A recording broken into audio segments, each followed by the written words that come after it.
New tonight, major news in the golf world. Rivals PGA Tour and LIV Golf are merging. Thank you for joining us tonight for First Coast News at 5. I'm Heather Crawford. And I'm Anthony Austin. So LIV Golf is backed by an investment fund controlled by the Saudi Crown Prince. And we have team coverage for you on this developing story this evening. Zach Wilcox is on your side with reaction from local golfers. But first, our sports director Chris Porter is here to break down what this all means. Good afternoon, Anthony. The landmark deal between the tours and Saudi Arabia's public investment funds was reached without the knowledge of many PGA Tour members and LIV Golf players and agents. As many of you know, all three of these circuits have been embroiled in a bitter legal battle for more than a year, but now they've agreed to unify and move forward in a larger commercial business. In a statement, the circuit said the parties have signed an agreement that combines PIF's golf-related commercial businesses and rights, including LIV Golf, with the commercial businesses and rights of the PGA Tour and DP World Tour into a new collectively owned for-profit entity. The statement went on to read, this would ensure that all stakeholders benefit from a model that delivers maximum excitement and competition among the game's best players. The circuit said the agreement ends all pending litigation between the parties. The mission is to unify the game of golf on a global basis. PGA Tour Commissioner Jay Monahan said the merger would take effect in 2024, pardon me. You know, I don't even know if at this point you could even get the answers that you'd want. I don't even know if they have those answers yet.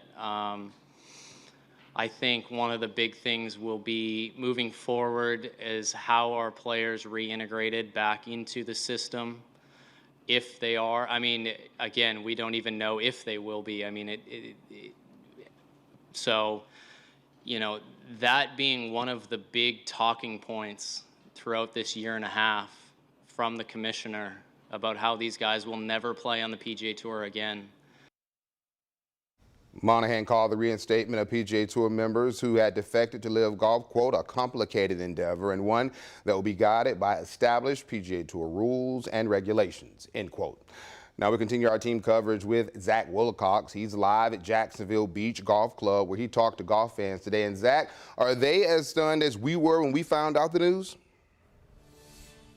Yeah, Chris, surprisingly, a lot of the conversation out here today isn't about my form. It seems to be all about that merger. Whether you're here on the driving range or if you're in the clubhouse or out on the course, you can hear just conversations about it everywhere, it seems like. And I talked with one golfer who was out here today who has a particular history with the idea of mergers.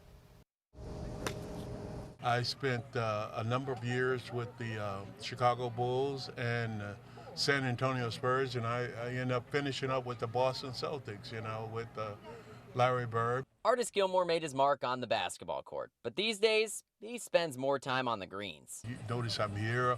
I really love it. Gilmore experienced a sports merger of his own when the American Basketball Association merged with the NBA in 1976 and brought things like the three-point line and slam dunk contest with it. It really developed and moved forward and become just a dynamic league. An assistant pro at the Jacksonville Beach Golf Club thinks it'll be interesting to see if LIV-style golf like shorts, music, and noisy crowds will have a similar impact on the traditional game.